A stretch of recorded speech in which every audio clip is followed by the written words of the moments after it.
Commençons maintenant le chapitre 4. On va se lancer ici dans des applications de notre dérivée. On a vu dans le chapitre 3 comment les calculer. On a vu comment aller chercher les dérivées secondes, les dérivées implicites.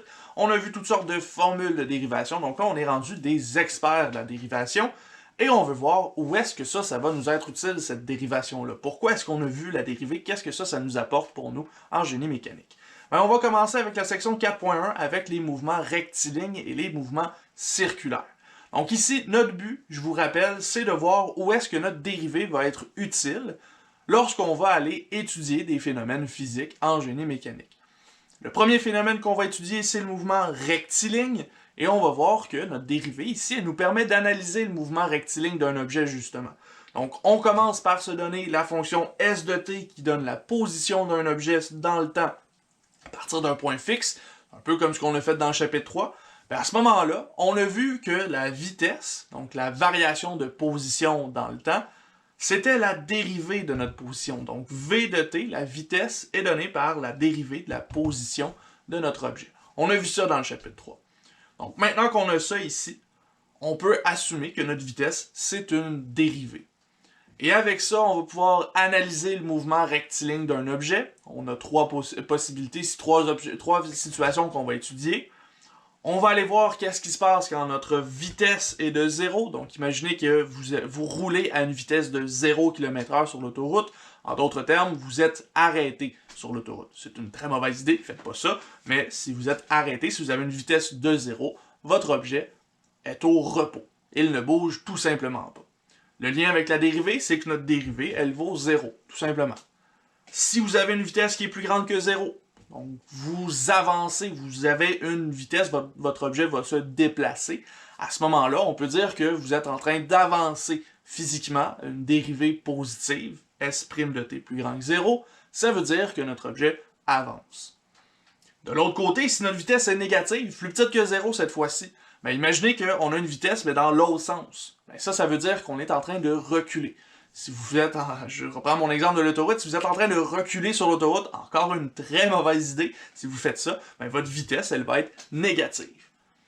Donc, on a ici trois possibilités, trois situations qui vont nous permettre d'analyser le mouvement d'un objet. On va chercher la dérivée d'un objet, la dérivée de la position d'un objet plutôt, et avec cette dérivée-là, on va savoir quand est-ce qu'on avance, quand est-ce qu'on recule, quand est-ce qu'on est arrêté.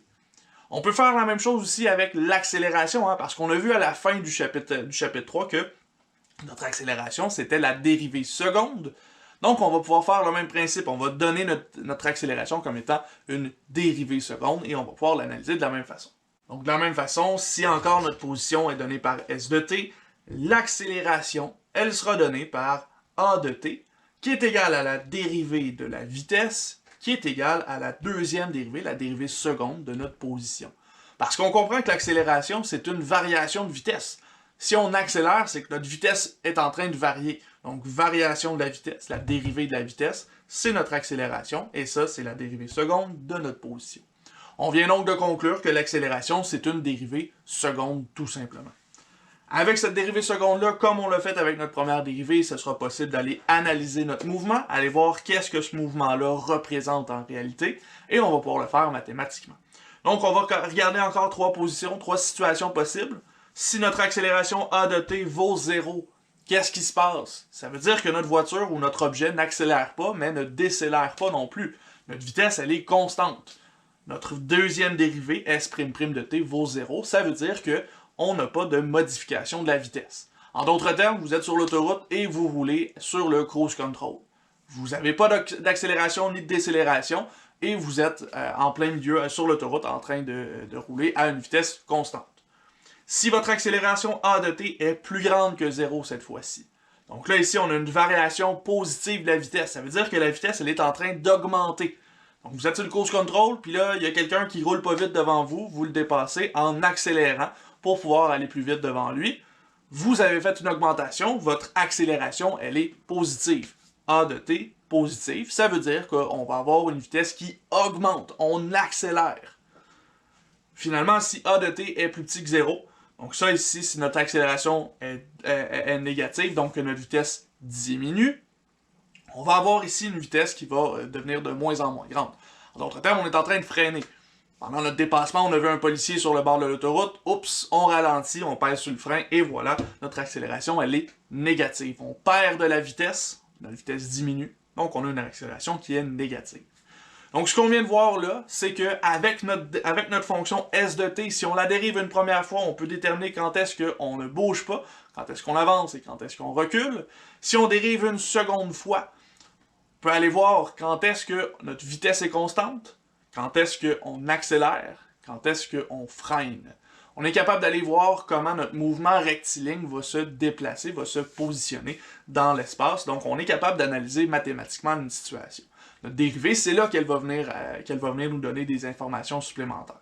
On va regarder quelques exemples justement sur ça pour le mouvement rectiligne, puis ensuite de ça, on ira voir qu'est-ce que ça nous donne pour le mouvement circulaire. On va voir que c'est pas mal similaire. On y va avec l'exercice 4.1. Dans cet exercice-là, on va aller voir qu'est-ce que nos mouvements rectilignes, qu'est-ce que notre analyse qu'on vient de faire peut nous donner pour les questions qu'on va se poser. Donc ici, on a une belle mise en situation. Je vous la lis, on va la faire ensemble. Je ne l'ai pas écrit au tableau là, parce que c'est un petit peu long. Mais en gros, ici, on est sur le toit d'un édifice et on lance une balle vers le haut. Et cette balle-là, elle va redescendre, elle va dévier légèrement, puis elle va redescendre vers le bas de l'édifice, donc jusqu'au sol, et on va avoir une position de la balle qui va être déterminée par une certaine équation. Cette équation-là, on nous la donne ici. Ça, c'est une équation de la cinématique. Peut-être que vous allez voir ça un petit peu plus tard lorsque vous allez faire de la physique. Et ici, cette équation-là nous indique que la position S de t va être donnée par l'équation moins 4,9t au carré plus 24t plus 48. Donc ici, cette équation-là, le t c'est en secondes et le s de t c'est en mètres. Donc on nous donne une position verticale de la balle selon le temps, après lequel on va avoir lancé la balle initialement. Donc ici, en A, on cherche la position initiale de notre balle. Donc à quel endroit est-ce que la balle débute notre situation ici. Donc pour faire ça, position initiale, ça veut dire qu'on est au temps 0. Donc ici, t égale 0, on va remplacer t par 0 dans notre fonction. Donc on calcule s de 0, ce sera égal à moins 4,9 fois 0, plus 24 fois 0, plus 48. Les deux premiers termes vont s'annuler, il va me rester seulement le dernier, donc je suis à 48 mètres de haut. Ça concorde avec le fait qu'on disait qu'on était sur le toit d'un édifice. J'ai lancé la balle du toit d'un édifice, un édifice de 48 mètres, c'est plausible, ça se peut. Si j'avais eu une hauteur, par exemple, de moins 6 mètres, peut-être que j'ai un problème ici, peut-être que je suis dans le sous-sol. Donc il faut que je vérifie ici, on vérifie qu'on est effectivement sur le toit d'édifice à 48 mètres de haut.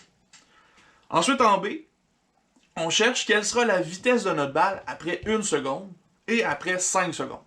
Bon, vitesse de la balle, on n'a pas la fonction de vitesse, mais on a la fonction de position.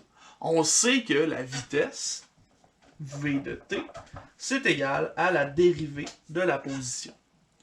Donc on va aller chercher la dérivée de la position. Dérivée de la position, c'est la dérivée de la fonction qu'on a au-dessus ici. Donc on va dériver moins 4,9 t carré plus 24t plus 48. Moins 4,9 t carré, si on dérive ça, le 2 va aller à l'avant. 2 fois moins 4,9, ça me donne moins 9,8. Il me reste toujours 1 t. Et ensuite, le 24, ben là, ici, ça me donne plus 24 tout simplement parce que c'est les coefficients du t. Le 48, sa dérivée vaut 0, donc on n'a pas besoin de le calculer ici. À ce moment-là, il me reste à calculer la vitesse à 1 seconde et à 5 secondes. Donc, à 1 seconde, si t égale 1, on va avoir que la vitesse à 1 seconde est égale à moins 9,8 fois 1 plus 24. On fait ce calcul-là, moins 9,8 fois 1, ça donne moins 9,8, plus 24, ici, ça va vous donner 14,2 mètres. Et là, ici, comme on a des vitesses, on est allé chercher une variation de vitesse, une variation de position, une variation de mètres ici, par rapport au temps qui est en secondes. Donc, on a des mètres par seconde. Notre unité est importante ici, ça nous indique qu'on a effectivement une vitesse. Ensuite, si t est égal à 5, ben là, on cherche la vitesse v de 5, on va remplacer ça, moins 9,8 fois 5, plus 24. Et ici, moins 9,8 fois 5 plus 24, ça devrait vous donner moins 25 mètres par seconde ici. On obtient une vitesse négative. Qu'est-ce que ça veut dire, ça, sur notre objet? Qu'est-ce que ça veut dire sur la balle? À 5 secondes, si ma vitesse, elle est négative, on a dit qu'une vitesse négative, ça voulait dire qu'on reculait. Là, on est à la verticale, on augmente vers le haut, on diminue vers le bas. Donc ça veut dire que notre balle ici, elle est en train de redescendre. On a une vitesse négative, notre balle est en train de redescendre vers le sol. Donc à 5 secondes, on est déjà en train de chuter vers le sol en bas de l'édifice. Maintenant, on voudrait voir, après 3 secondes, la balle, elle accélère à quel rythme? Quelle est l'accélération de cette balle-là lorsqu'on est rendu à 3 secondes? Ben pour ça, il va falloir qu'on ait trouvé l'accélération, donc A de t. Et A de t, parce qu'on a dit juste un petit peu avant de faire cet exercice-là, c'est égal à la dérivée de V de t. V de t, on l'a trouvé juste avant ici, donc moins 9,8t plus 24. Donc la dérivée de V de t, c'est égal à quoi? C'est la dérivée de ça ici. Moins 9,8t, si je dérive ça, ça va me donner moins 9,8 directement. Et mon 24, si c'est une constante. Donc, il n'y a rien à dire. Fait que mon accélération, elle va toujours être donnée par moins 9,8. Et là, ici, moins 9,8, c'est quoi ça? C'est toujours des mètres, parce qu'on a toujours une variation de mètres. La vitesse, c'est une variation par seconde. Et là, on a refait la variation encore par rapport aux secondes. Donc ici, on a dérivé par rapport aux secondes 2 fois. On a donc des mètres par seconde carré. Ça, c'est l'unité d'une accélération. À ce moment-ci, je veux savoir l'accélération à 3 secondes, qu'est-ce qu'elle vaut? Donc A de 3, qu'est-ce qu'elle vaut? A de 3, je remplace 3 dans mon équation ici. Ben ici, mon équation, elle est fixe. C'est toujours moins 9,8. Donc, mon accélération, ce sera de moins 9,8 secondes carrées. Et ça ici, cette valeur-là, cette constante-là, vous allez la reconnaître, hein? Sûrement que vous l'avez déjà rencontrée en génie, en physique de façon générale. Moins 9,8, c'est l'attraction gravitationnelle. Donc ça, c'est la vitesse, c'est l'accélération à laquelle on tombe vers le sol quand on est en chute libre, et c'est une constante qui revient tout le temps. Donc c'est normal qu'on ait une constante de moins 9,8 mètres par seconde ici, parce qu'on est en chute libre. Notre balle, elle est dans le vide, elle n'a pas de route qui la supporte, donc on a vraiment une accélération gravitationnelle qui est nécessaire ici. Maintenant qu'on a ça, on sait qu'après 3 secondes, on a une accélération de moins 9,8 mètres par seconde, et on se pose la question en D, quel est le temps nécessaire pour obtenir la hauteur maximale de notre balle? Bon, hauteur maximale de notre balle, ça va traiter la fonction S de t. Okay? Maintenant, on veut se demander comment est-ce que je vais me rendre à la hauteur maximale, qu'est-ce que ça représente ça dans S de t, la hauteur maximale? Est-ce que je suis capable de trouver le maximum de ma fonction S de t? Pas tout à fait. C'est pas quelque chose que je suis capable de trouver facilement.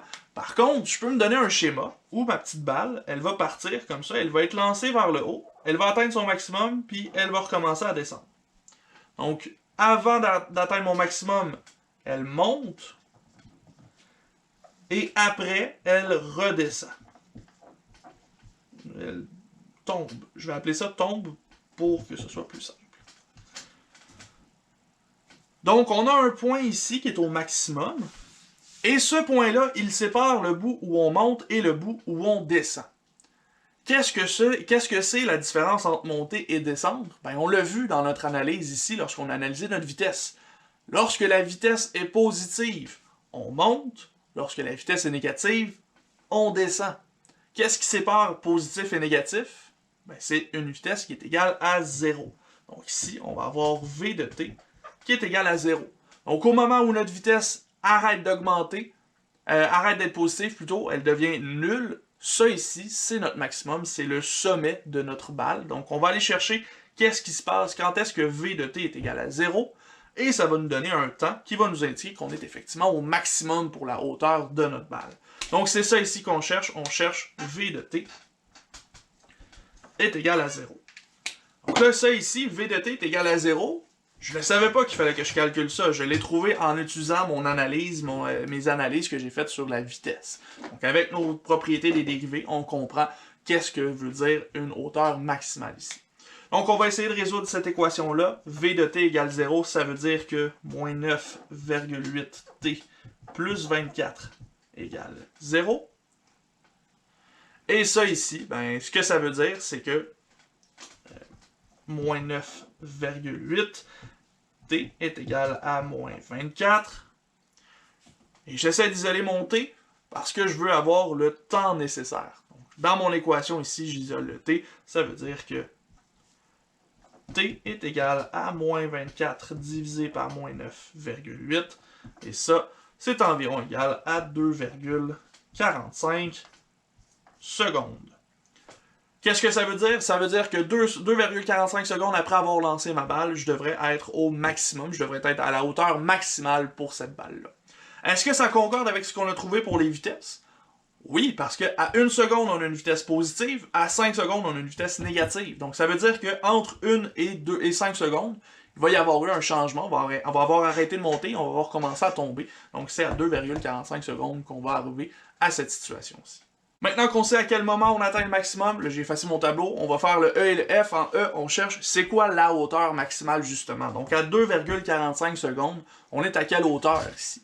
Ben pour faire ça, on va remplacer notre 2,45 secondes dans la fonction S de t. Donc on va calculer S de 2,45. Moi j'ai effacé la fonction, mais vous l'avez encore dans vos notes.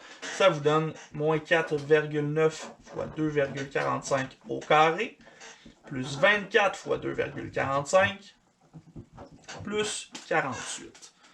Donc vous remplacez ça dans votre calculatrice pour le calculer, et ça devrait vous donner, bon ici c'est environ, là, environ 77,4 mètres. Donc notre balle, elle va atteindre son maximum à 77,4 mètres. Donc on va la lancer quand même haut, là, notre balle. Et à ce moment-là, on va commencer à redescendre. On n'ira pas plus haut que 77,4 mètres. Donc maintenant qu'on a trouvé la hauteur maximale, il nous reste une dernière question à laquelle on s'intéresse. On veut voir c'est quoi la vitesse au sol, la vitesse à laquelle la balle va arriver au sol en bas de l'édifice.